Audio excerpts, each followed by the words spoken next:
Commander Alex Daniels stood at the viewport of the Earth ship Harbinger. He watched the giant space station of the Galactic Confederation spin slowly against the backdrop of stars. The station was beautiful in its way, a marvel of alien engineering. It was shaped like a wheel with 7 spokes, one for each major alien species of the Confederation. Alex sighed and checked his watch. The peace talks had gone on for 3 months now. 3 long months of the aliens asking for more and more while giving less and less. They wanted to limit Earth's military ships. They wanted Earth's best resources. They even wanted to watch over human technology development. No free human would ever agree to such terms. "Commander, they're ready for us again," said Lieutenant Liam Green from behind him. Alex nodded and straightened his blue uniform. "How's Valerie holding up?" "Chief Diplomat Scott looks tired, sir. These talks are wearing on everyone." Together, they walked through the sleek corridors of the Harbinger toward the shuttle bay. 4 armed security officers joined them, their faces showing the same weariness that Alex felt. None of them had expected the peace process to be easy, but no one had expected the aliens to be so condescending. The shuttle ride to the station was quiet. Alex watched Valerie Scott review notes on her tablet. Her eyes were ringed with dark circles, but her back was straight and her jaw set firmly. If the aliens thought humans would break easily, they had clearly never met someone like Valerie. Inside the massive conference room on the station, representatives from all 7 alien species waited. The tall, thin Gilani diplomat stood as the humans entered. His blue skin almost glowed under the bright lights. "Ah, our human friends return," the Gilani said, his translator giving his words an artificial cheerfulness. "We have considered your concerns from yesterday and have a new compromise to propose." Valerie took her seat at the round table. Alex and the security team stood along the wall behind her, as they had for 94 days now. The Gilani diplomat touched a control, and a hologram appeared over the table. It showed Earth and its colonies on Mars, Europa, and Titan. Small symbols appeared around each human world. "We propose a simple solution," the Gilani continued. "Confederation oversight stations in orbit around each of your worlds, small facilities, with only 200 personnel each. They would monitor your military developments and ensure compliance with Confederation technology restrictions." Alex saw Valerie's shoulders tense slightly. It was the only sign of her anger. "And what does Earth receive in this new compromise?" she asked, her voice calm. The bulbous-headed Trinex representative spoke next, his multiple mouths moving in sequence. "You receive our continued protection and limited access to our trade networks, of course. After a probationary period of 30 Earth years, we could discuss further benefits." Valerie was silent for a long moment. Alex could almost hear her thinking. The room was absolutely still. Then she stood up. "Representatives of the Galactic Confederation," she said. Her voice was quiet but carried to every corner of the room. "For 3 months we have listened to your proposals. For 3 months we have offered fair terms for Earth to join your community of worlds. For 3 months you have treated us not as equals, but as children to be controlled." She began gathering her materials from the table. The aliens stirred, exchanging confused glances. "Earth is withdrawing from these peace talks," Valerie said simply. "We see no path forward under the current framework." The Gilani's mouth opened in shock. "You cannot simply leave the protocols." "We can, and we are," Valerie replied. She nodded to Alex and the security team. "Commander Daniels, please escort our delegation back to the Harbinger." The alien representatives all began talking at once. Some sounded angry, others confused. The ancient Aldari representative, who rarely spoke, watched the humans with eyes that seemed both ancient and sad. As they walked out, Alex heard Liam's communication device beeping. The young officer checked it and whispered, "Sir, I'm picking up emergency signals between all the alien ships around the station. They're panicking." Alex allowed himself a small smile as they boarded their shuttle. "Good," he said quietly. Maybe now they'll start taking us seriously. News of the humans' departure spread quickly through the stars. Within hours, every major world in the Galactic Confederation knew that Earth had walked away from the peace talks. On Thelnar Prime, the beautiful blue-green world that served as the administrative center of the Confederation, emergency alarms sounded in the Grand Hall of Species. Representatives from all 7 alien civilizations gathered in the vast circular chamber. The mood was tense. Many delegates spoke in hushed, worried tones. "Order, we will have order," shouted the Volix representative, pounding his scaled fist on the podium. The Volix were known as warriors, with tough red skin and sharp teeth. This human withdrawal can only mean one thing: they are preparing to attack. The chamber erupted in shouts and arguments. "Their ships are already returning to their home system," said a Trinex analyst, her multiple eyes blinking rapidly as she read from a data screen. "All 17 of their vessels are moving at full speed toward Earth." The Zelani ambassador rose from his seat. His blue skin had turned pale with stress. "We offered them fair terms, better terms than many of your species received when joining the Confederation." "Fair? You call those terms fair?" The voice came from the Aldari section. Elder Sorn, oldest of the Aldari representatives, slowly stood up. His skin was wrinkled and gray, his 4 eyes cloudy with age, but his voice was strong. "We have misunderstood these humans from the beginning." The chamber grew quiet. The Aldari rarely spoke at these gatherings, but when they did, even the aggressive Volix listened. The Aldari had seen civilizations rise and fall for thousands of years. "I have studied human history," Elder Sorn continued. "They fight fiercely when cornered, but they prefer to be left alone. They do not seek conquest. They seek respect. Respect must be earned," shouted the Volix representative. "Indeed," agreed Elder Sorn with a slow nod. "And have we shown them respect? Or have we treated them as dangerous children to be controlled?" Meanwhile, far from the political debates, Admiral Frank Harris stood on the bridge of the Earth Fleet flagship Defender. Around him, the 17 ships of humanity's space fleet moved in perfect formation, heading home to the Sol system. "Admiral," called out Navigator Jane Foster from her station. "Sensors show multiple alien vessels shadowing us at extreme range. They think we can't detect them." Frank smiled slightly. "Let them watch. Set course for the Jupiter defense perimeter. I want them to see our outer defenses when we arrive." "Yes, sir," Jane replied, adjusting their course.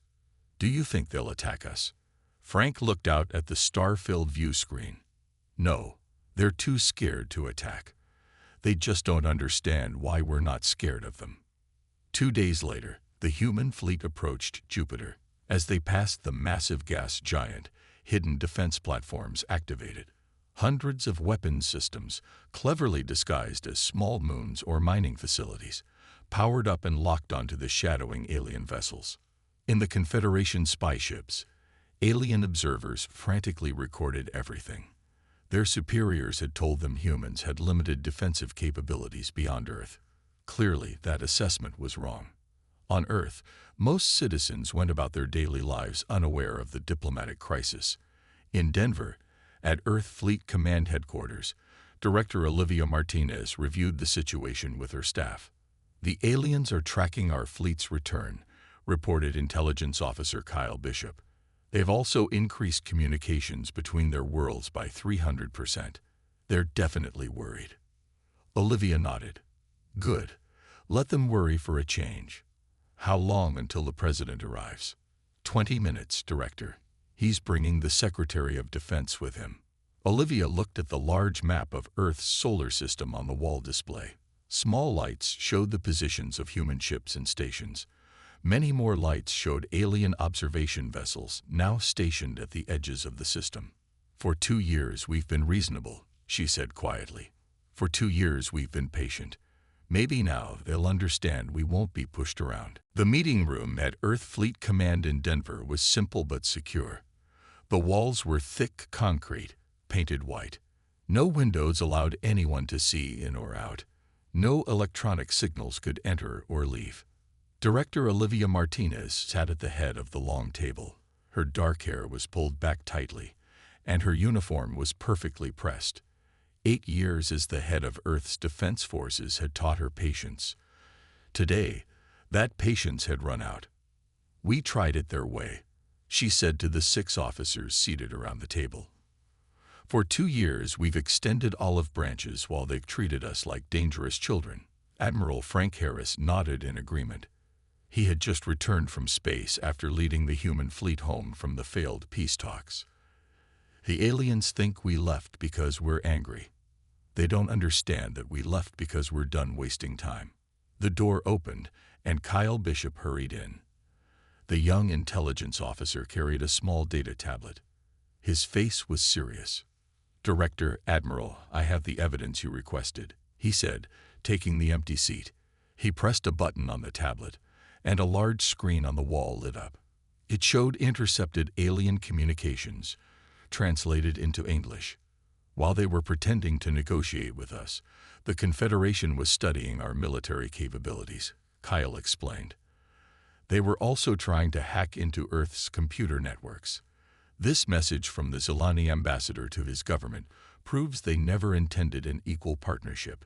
The screen showed the message: "Humans remain unaware of our monitoring. Their technology is advancing quickly but still primitive. Once they agree to our terms, we can place oversight stations and control their development. The Confederation Council agrees this is the safest approach." Olivia's face hardened as she read the message. "Thank you, Kyle. This confirms what we suspected." The door opened again.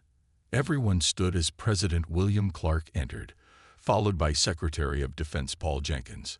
The President looked tired but determined as he took his seat. "Madam Director, I've read your report," the President said. "The Cabinet and Security Council have met. We are in agreement." He turned to the Secretary of Defense. "Paul, tell them." Secretary Jenkins placed a small red device on the table. It scanned everyone's fingerprints through the surface. When it confirmed all present were authorized, it displayed a hologram of a document. "By executive order, Project Threshold is now active," Jenkins announced. The room fell silent. Project Threshold was humanity's best-kept secret. For 10 years, Earth's top scientists had worked on technology that would protect humanity if diplomacy failed.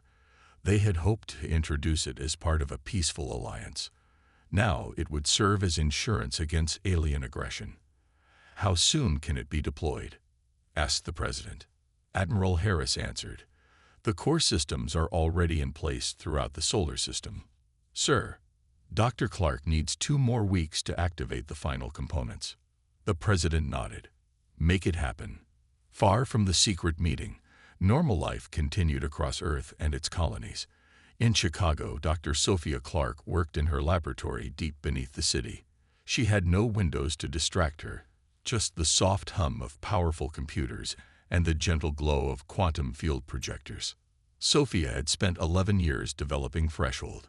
Her dark blonde hair had streaks of gray now, and lines had formed around her eyes. But her hands were steady as she carefully adjusted the delicate equipment. Her assistant, Ben Rogers, entered with fresh coffee. "The latest data from the Jupiter stations looks good," he said. "All field tests are positive." Sophia nodded but didn't look up from her work. "And the Mars installation?" "Online and stable," Ben replied. "Neptune goes active tomorrow." Sophia finally looked up and allowed herself a small smile. "Good. Soon the Confederation will understand why it's a bad idea to threaten humans." Ben looked worried. "Do you think there will be war?" "No," Sophia said firmly. "What we're building isn't a weapon. It's a shield. When the aliens see it, they won't want war. They'll want to start talking again, but this time, they'll listen." The moon of Kildaria orbited a gas giant far from its sun. Its surface was covered in ice, and its skies were always dark. Deep beneath its frozen surface, the Confederation's Intelligence Directorate held an emergency meeting. The room was designed to hold representatives from all 7 alien species. The temperature was kept uncomfortably cold for some and too warm for others. No one complained. The situation was too serious for comfort. Admiral Dren of the Zilani stood before a large display showing the human solar system. His blue skin looked almost gray in the harsh light. Our observers report increased activity around all human worlds, he said. Their ships patrol in new patterns. Their communications have changed to formats we cannot decode. A Volix general named Krail slammed his scaled fist on the table. We should strike now. These humans advance too quickly. In 50 years, they could threaten us all. The humans have not left their system, countered a Trinex representative. Her multiple eyes blinked nervously. But if we attack them, our trade routes near Earth will be disrupted. Many worlds depend on Earth's unique minerals. The Mindari delegate, a thin creature with an oversized head, spoke next. His voice was soft but troubled. We have tried to read the humans' intentions, but their minds are difficult. Their thoughts move in strange patterns. We cannot be certain of their plans. Admiral Dren raised his hand for silence. The Confederation Council has asked for our recommendation. We must decide now. For hours they argued. The Volix wanted war. The Trinex wanted trade. The Mindari wanted more time to study humans. The other species had their own concerns. Finally, Admiral Dren spoke again. I propose a middle path. We will send a peacekeeping fleet to the human system, not to attack, but to establish a blockade. No human ships will leave, and no supplies will enter until they return to negotiations and accept our terms. Most representatives nodded in agreement. Only the ancient Aldari delegate looked troubled. The humans will see this as an act of war, the Aldari warned. They value freedom above all else. Admiral Dren dismissed the concern. They have 17 warships. We will send 500. They will understand that resistance is pointless. The plan was approved. Within days, ships from all 7 species gathered at the edge of Confederation space. It was the largest fleet assembled in 300 years. Meanwhile, at the edge of the human solar system, Commander Eric Peterson stood on the bridge of the Earth vessel Sentinel. The ship orbited Neptune, appearing to be a simple patrol craft. In reality, it was much more. "Sir," called out Sensor Officer Lisa Ward, "long-range scans show a massive energy signature forming at the edge of the system. Multiple ships dropping out of faster-than-light travel." Eric moved to her station and looked at the display. Hundreds of alien ships were appearing just beyond Pluto's orbit. His heart beat faster, but his voice remained calm. "How many?" "At least 500 large vessels, sir. More still arriving." Eric took a deep breath. This was what they had prepared for. Send the coded message to Earth. Threshold condition imminent. The communications officer sent the message. Seconds later, a response came back. A single word. Activate. Eric turned to his executive officer, Sam Kelly. Begin phase shifting. Take us out of normal space. Yes, sir, Sam replied. He entered a complex code into his console. The ship hummed as the threshold technology activated. The stars outside seemed to shimmer and blur. To any observer, the Sentinel would appear to fade away, like a ghost disappearing into fog. In reality, the ship had shifted slightly out of phase with normal spacetime. It was still there, but in a way that alien sensors could not detect. Phase shift complete, sir, Sam reported. We are now invisible to all known detection methods. Eric nodded. Now we watch. And wait. Across the solar system, on Earth, Mars, Jupiter's moons, and even in the asteroid belt, hundreds of human installations and ships were doing the same thing.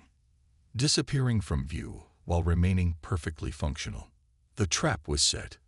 The aliens were coming, and they had no idea what they were walking into. The Confederation fleet moved slowly into the human solar system. 500 massive warships and over 1,000 smaller vessels spread out in attack formation.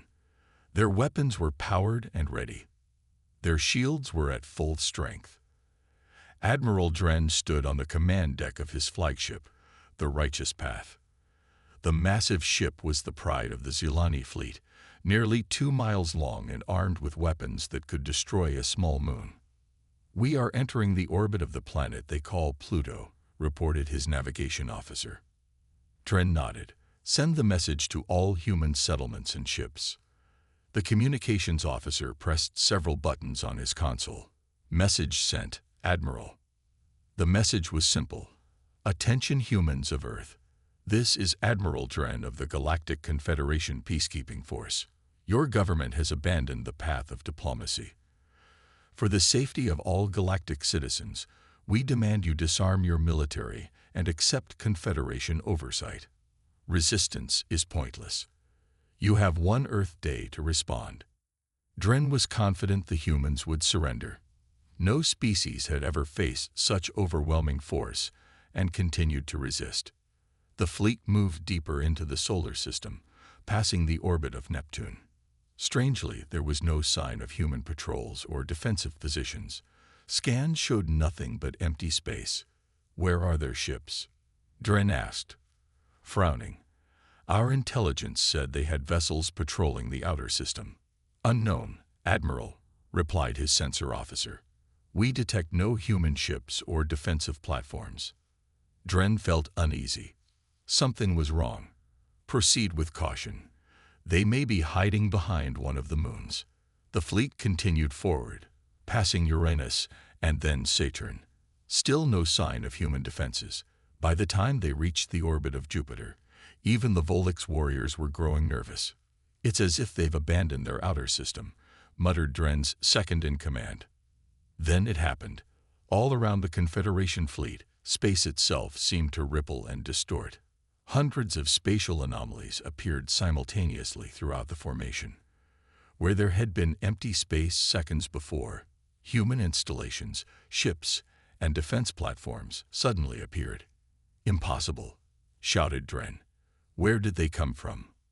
On the main view screen, a message appeared. A human woman with dark hair and a crisp uniform looked at them calmly. "This is Director Olivia Martinez of Earth Fleet Command.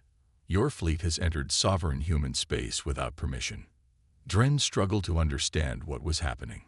"How are you doing this?" "Our sensors showed nothing." The human smiled slightly. "Threshold technology. Our ships and platforms exist slightly out of sync with normal space. We can see you, but you can't see us, until we choose to be seen." On Titan, the largest moon of Saturn, General Andy Mitchell sat in his command center. The base had been there for years, but the aliens had never detected it. Now it was time to prove what the threshold technology could do. "Prepare test demonstration," Andy ordered. "Target the Zilani flagship." His officers worked quickly at their stations. "Ready, sir." "Execute." The human cruiser Freedom, stationed near Jupiter, activated its phase shift drive. The ship disappeared from normal space, becoming completely undetectable. Seconds later, it reappeared, directly in the center of the alien formation, less than a mile from the Righteous Path. Before the aliens could fire a single weapon, the Freedom phase shifted again, disappearing and then reappearing at its original position near Jupiter. The message was clear. The humans could have placed a ship carrying nuclear weapons, or worse, inside the alien fleet at any time. Director Martinez's image reappeared on the alien screens. "Admiral Dren, we didn't leave the peace talks because we wanted war. We left because your terms weren't actually peace. They were surrender disguised as friendship." She leaned forward slightly. "Now, would you like to discuss real peace terms, as equals?" The alien admiral stared at the screen in shock. In a single moment, the entire balance of power in the galaxy had shifted. The Confederation's technological superiority, which they had taken for granted for centuries, was now in question. "What are your terms?" Dren finally asked. The grand meeting hall of the Confederation Council was in chaos.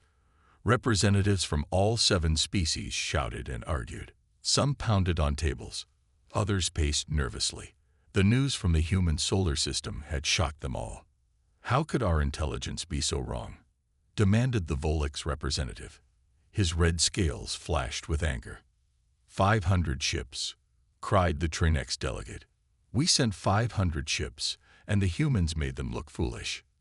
The Mindari speaker raised his thin hands for quiet. We must accept the truth. The humans possess technology far beyond our estimates.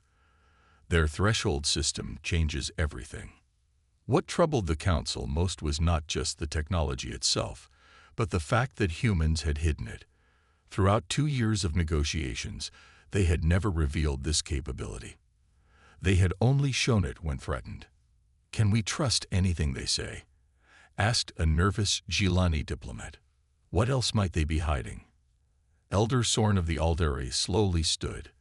The ancient alien looked tired but wise. Perhaps the question should be, can they trust us? We approached them with demands disguised as friendship.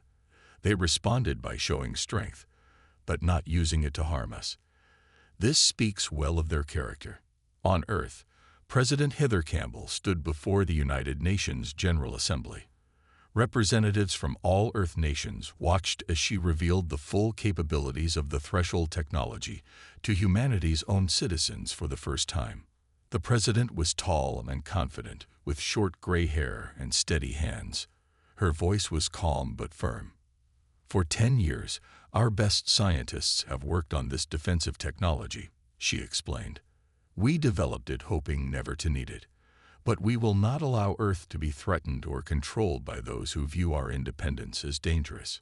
Screens around the hall showed images of human ships and stations shifting in and out of phase with normal space. The gathered diplomats murmured in amazement. We kept this secret even from most of our own people, the president continued. Not because we don't trust you, but because true security required complete secrecy. Now that the Confederation has seen our capabilities, there is no more need for secrets among ourselves. Miles away from the United Nations, in a small conference room in Denver, a new communication channel opened. Director Olivia Martinez and Secretary of Defense Paul Jenkins sat at one end of a table. At the other end sat the Aldari representative, Elder Sorn. The ancient alien had volunteered to serve as a mediator between Earth and the Confederation. His species was known for wisdom and fairness. The Confederation fleet has withdrawn to the edge of your system, Elder Sorn said. Admiral Tren has been replaced. His superiors were not pleased with his handling of this situation. Olivia nodded but said nothing. She had expected this. What are humanity's terms for peace? Asked the Aldari. Paul Jenkins slid a data tablet across the table. They're simple, Elder. Recognition of Earth's sovereign territory, including all our colonies. Non-interference in human affairs. Fair trade agreements without special restrictions on human goods or technology. Elder Sorn read the document carefully. These terms are reasonable. More reasonable than I expected, given the current balance of power. We don't want dominance, Olivia explained. We just want respect and equal treatment. The Aldari's 4 eyes blinked slowly. Some in the Confederation fear you now. They believe you could have destroyed our fleet. We could have, Paul admitted. But that's not our way. We prefer peace when peace is possible. Elder Sorn stood, gathering his ceremonial robes around him. I will take these terms to the council. I believe they will accept them. As the alien left, Olivia turned to Paul. Do you think it will work? Paul smiled slightly. I think they're terrified enough to try being reasonable for once.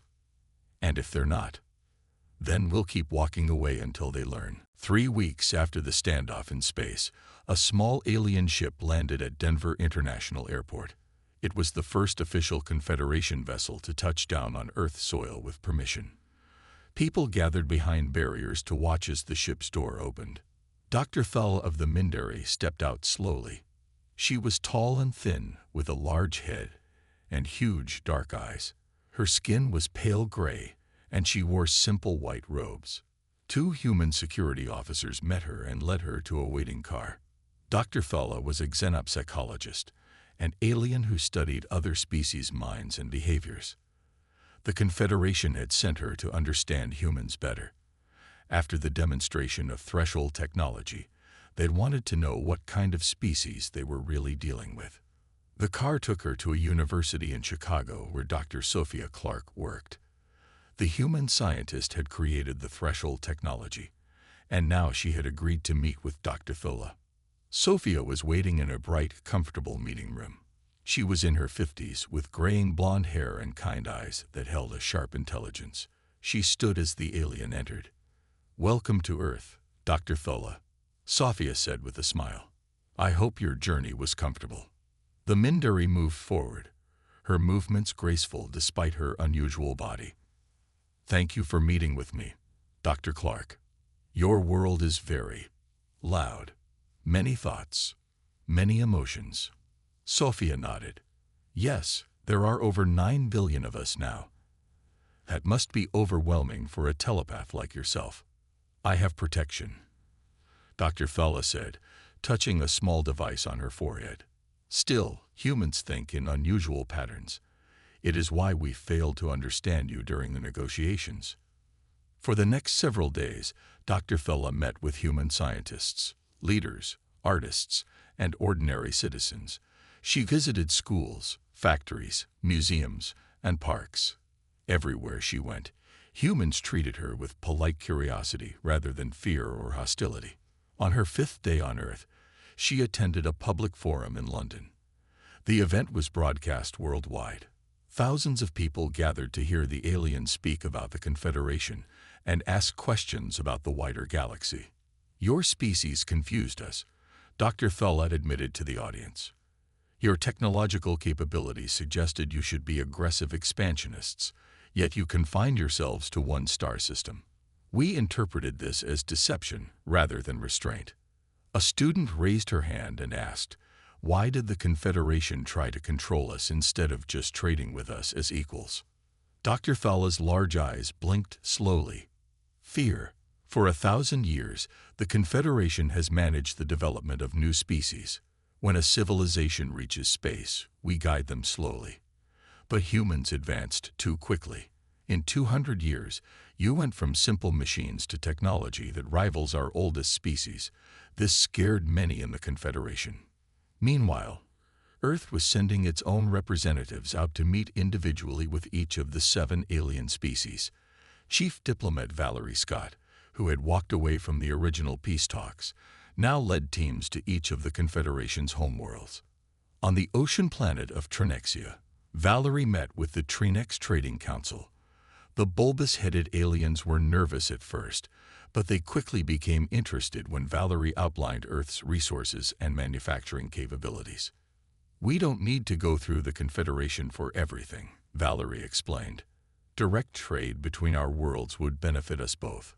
On the desert world of Volix Prime, another human team met with the warrior leaders. The red-scaled aliens respected strength, and after seeing the threshold technology, they were finally willing to listen. This approach, meeting with each species separately, revealed cracks in the supposedly unified Confederation. Many of the individual species were more reasonable than their collective government had been. Back on Earth, Dr. Thola prepared to return to the Confederation. Before leaving, she met once more with Dr. Clark. "I understand you better now," the alien said. "Humans value freedom above all else. This is why our approach failed." Sophia nodded. "Freedom and respect. Give us those, and you'll find no better friends in the galaxy." One standard galactic year after the crisis, representatives from Earth and all 7 Confederation species gathered on a new world. They called it New Horizon, an uninhabited planet with comfortable conditions for all races. The world would serve as neutral territory, belonging to no single species. Under a large dome, built specifically for the event, hundreds of delegates assembled. The air was filled with different languages, translated smoothly by new devices developed through human and Sulani cooperation. President Heather Campbell stood on a raised platform beside the leaders of each alien civilization. Before them on a simple table lay the Interspecies Mutual Recognition Accord. The treaty represented months of careful negotiation and compromise. Today marks a new beginning, President Campbell said. Her voice carried clearly throughout the dome. Not just for humanity, but for all our civilizations, we gather not as rulers and subjects, but as equals with shared hopes for the future. The Zilani Prime Minister, who had replaced the hardliners in his government after the crisis, spoke next. We acknowledge the mistakes of the past. The Confederation approached humanity with fear rather than friendship. Today we correct that error. One by one, the leaders signed the treaty. The document established clear principles: non-interference in each species' internal affairs, fair technology exchange, and peaceful resolution of disputes. Most importantly, it recognized the right of all species to develop without external control. The threshold technology, once Earth's most guarded secret, became the foundation for a new defensive agreement. Earth would share limited applications of the technology in exchange for faster-than-light travel improvements from the Zilani and biological advances from the Trinex. After the formal ceremony, Admiral Frank Harris approached his counterpart, the new Zilani fleet commander. The blue-skinned alien was younger than Admiral Dren had been, with more flexible ideas. Admiral Harris, the Zilani said, "I bring a gift. It is our tradition when former adversaries become allies." He presented a beautifully crafted Zilani honor blade, its handle inlaid with precious stones. Frank nodded and removed his naval officer's sword. On Earth, we have a similar tradition. He offered the sword, handle first, to the Zilani. May neither of us ever need to use these against each other. Back on Earth, people celebrated. In cities around the world, humans gathered to watch broadcasts from New Horizon. The treaty meant more than just peace. It meant access to the wider galaxy after years of being confined to the solar system. In her laboratory in Chicago, Dr. Sophia Clark watched the ceremony on a small screen while continuing her work. Her team was already developing the next generation of threshold technology. With the need for secrecy gone, they could now collaborate openly with scientists from around the world. "What do you think will happen now?" asked her assistant, Ben. Sophia smiled. "Everything changes. Our ships will travel to other stars. Alien students will study at our universities. New ideas will flow in both directions." In Denver, at Earth Fleet Command, Director Olivia Martinez signed new orders. Commander Alex Daniels, the same officer who had witnessed the humans walking away from the original peace talks, would captain the first long-range human diplomatic vessel. The ship, named Horizon Seeker, would carry representatives to a dozen star systems over the next 2 years. Its mission was to establish direct relations with worlds beyond the Confederation's immediate influence. Alex stood in the shipyard, watching workers make final adjustments to his new command. The sleek vessel incorporated both human and alien technology. It was a symbol of what cooperation could achieve. "Ready for this, Commander?" asked Valerie Scott, who would be joining the mission as head diplomat. Alex nodded. "More than ready. It's time we saw what's really out there." Across the galaxy, news of the treaty spread. Some worlds welcomed it. Others were concerned. All watched with fascination as humans finally stepped onto the galactic stage, not as conquerors or subjects, but as equals who had proven their right to independence simply by walking away when necessary and returning only when respect was assured.